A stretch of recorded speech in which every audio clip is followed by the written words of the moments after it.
So Andrew Wilson has already responded to Candace Owens accepting his $300,000 offer to debate him on what truly happened to Charlie Kirk on September the 10th, 2025. But then he also lied about them. He's accusing them of like laundering money and doing this on Joe Rogan's platform, absent any fact check.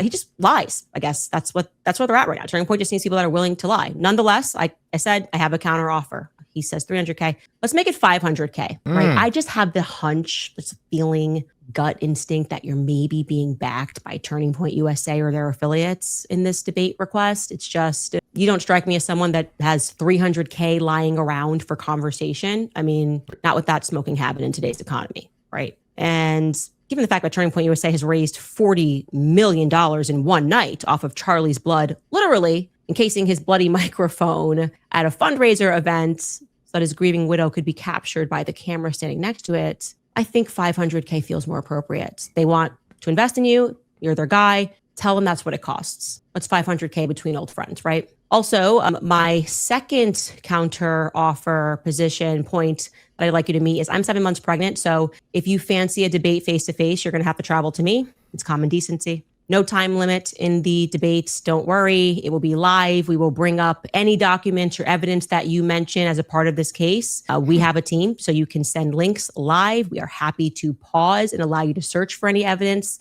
that you reference if the team can't find it for some reason. No tricks, as long as you want. Like I said, live, so anybody could see if we were trying to play tricks. As a 2A point here, you're not going to be chain smoking around me, tough guy, okay? So you're just going to have to bring yourself and leave your cigs at home. And this is actually, I would say, the most important part for me. This is what has to happen here. Either Blake Neff or Andrew Colvett or Erica Kirk must publicly claim you first, meaning they must say that they are sending you in to debate on their behalf regarding the Charlie Kirk case. Now, before we get into the initial remarks from Candace Owens and her stipulations surrounding this debate, I actually want to start a little bit backwards, and I'm going to show you all what Andrew Wilson has already said, because as it turns out, I stated last night on live with Brian the Auditor. For those of you that don't know, Brian the Auditor is the individual who conducted the first round of Doge audits of TPUSA immediately after September the 10th, 2025.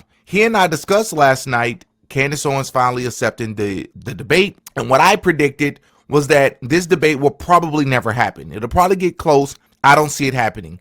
One of the biggest reasons why I don't see it happening is because I believe that one of our stipulations was that TPUSA would have to claim Andrew Wilson as a representation or representatory of TPUSA, as it appears very obvious to so many people that he is representing them, especially Erica Kirk. Andrew Wilson has already responded, and I want you all to take a listen, or just listen to what it is that he has responded with.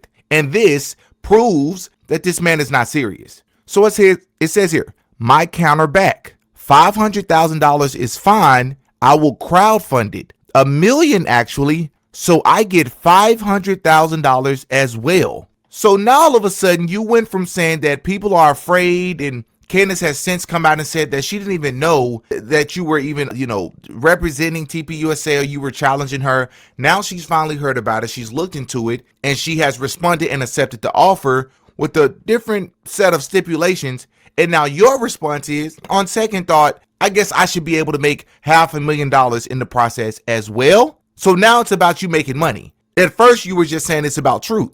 Traveling there is fine on neutral ground, can't be her studio. That's a ridiculous ask. You can't make this up. It's a ridiculous ask for you. We're talking about you have $300,000 to offer a person just to have a simple conversation. When more than 65% of America is struggling paycheck to paycheck, you have $300,000, or your funders have $300,000 just to sit down and have a conversation with somebody who you could have just left alone and minded your own business. But it's unfair for you to simply travel to Nashville to sit in a studio in person with a woman, because your words, not mine, all women are retards. You're afraid to go and sit in front of her in her studio. Why is that weird? Especially considering that she's 7 months pregnant. You're sounding a bit afraid to me. I suggest Michael Knowles moderate. We probably both trust him. If not, I am open to somebody else. Debate has to be 3.5 hours with hour-long cross-examinations. She can go first and examine any views of mine on the Kirk assassination, as long as I also get an hour for cross-exam. I understand she is pregnant, so if she needs a break for an hour and a half to walk around, after an hour and a half to walk around, that's fine. For 500,000, 3.5 hours is plenty reasonable. Lastly, the only stipulation I can't agree to is, quote, TPUSA has to claim Andrew thing. That is just requesting we both lie. I don't work for TPUSA and never have. I did one contract work. That means you work for them. Even if it was just for one day, you worked for them, bro. I represent myself. This would be like me asking her to claim she is representing Tyler Robinson. She is only representing herself. This all seems reasonable, and if Candace Owens agrees, I will get to work setting it up. Lastly, I'm obviously not going to be smoking indoors. Deal. So Candace responds and says, oh, so the rich tough guy who had $300,000 to burn now only wants to do it if he can only make 500,000. Absolutely not. And I would agree. If I'm Candace Owens, I wouldn't do it either, because you wouldn't shut up. He's been calling her out for weeks. It's not been about the money for him. He's only been offering her money. Now all of a sudden he wants to make money as well, now that she's finally responded to him. That's weird. Here's my final offer. I'll accept your initial 300,000, but I want it in person in my studio. She a gangster, ain't she? That's some drug dealer talk. To overcome your suspicion that my team of 3 will be working against you, which is definitely something he'll say, you can bring your own team of 3 to sit in the control room with them and assist the live fact checks. They will only be used to fact check because you proved on Joe Rogan that you'll lie and accuse people of working with the left and laundering money if you don't have an actual point. Again, you can bring your own team of 3 as well and your hand-picked moderator to confirm there were no tricks. Wow. I accept your moderator, Michael Knowles. I'm happy to do this week. Wow. No time limit. We are debating the case against Tyler Robinson and the surrounding evidence. This is the final offer, which is effectively your initial offer, my place, which shouldn't be an issue, except he's not done. It is an issue. He says, can I get clarification? It's Friday, so you mean next week, like would next Friday work? Second, the topic itself, all claims made by yourself about the case pertaining to Tyler Robinson and Charles' assassination are on the table, and we each get at least an hour to cross-examine the other's many claims. The rest of the format, I can give a proposal on including opening statements and rebuttals if you want. Third, 3.5 hours, correct.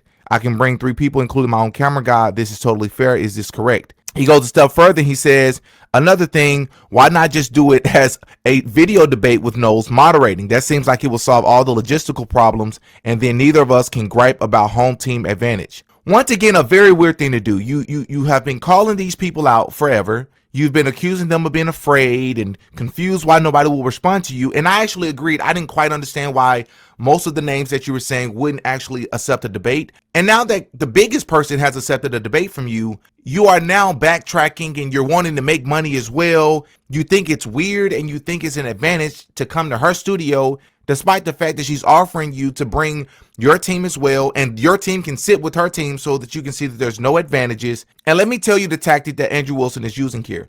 When Andrew Wilson says, why can't we just do a virtual debate? He did the same thing with Stu Peters when Stu Peters said, let's just do this in person. What he's doing is, what he would like, in my opinion, is like for information to be fed to him as well. But here's a bigger part that I think a lot of people are going to miss. When Andrew Wilson says, hey, just to make sure that we're on the same page, we get to discuss all the claims that each of us have made. So what he means by that translation, let's just get to the nitty gritty and just cut out all the fat. What Andrew Wilson really means here is that, hey, you're going to make a lot of great points. You're going to point to a lot of red flags and inconsistencies, but the Egyptian planes and the things that you entertained early that you haven't really revisited as much, let me try to make a fool of you that you led people down this rabbit hole, and all of a sudden you don't even mention it anymore. He thinks, and what he's going to do is, because Candace is going to respond and say, dude, I'm just following the evidence. If it leads us nowhere, it leads us nowhere. He's going to respond and say, no, it doesn't matter. You sounded so convinced at one point. And since that point, you've entertained maybe 10, 15 other theories. Which one is it? Which one are you sticking with? You're not credible. You're loony. You're just making things up. You're making money. You're grifting. And he's going to harp on that. He's not going to let that go. That's going to be his debate strategy. Watch what I tell you. But it gets even worse, because Andrew Wilson's wife responded. And you would think, as a woman, number one, as a woman with children, number two, she would understand why one of Candace's stipulations was that no smoking during the debate if you're going to be physically around her. Let's see what Andrew Wilson's wife, Rachel Wilson, how she feels about that stipulation. She says here, so Jake Rattlesnake, who is a guy who I like a lot of his content, but he is one of those people that pretty much slobbers over Andrew Wilson, in my opinion. He's like mesmerized by the dude. They do content together. Anyways, he says Candace has responded to Andrew Wilson with a counter offer of $500,000 plus a few other stipulations, which I believe is very reasonable. Do we think it'll happen? Rachel responds and says she literally said no smoking. Okay, HR Karen. She's going to be asking to speak to the manager next. Is that the hill you're willing to die on? So a few things here. Rachel, she's pregnant. Let's just get to it. She's pregnant. You do know that, right? Would you like to be in a room filled with cigarette smoke when you're 7 months pregnant? Also considering Candace has shared that her children run in and out of that room. Why would you need to speak to a manager if you're in your own home? What? You all have been begging for this woman's attention. Now that you have it, this is what you do with it?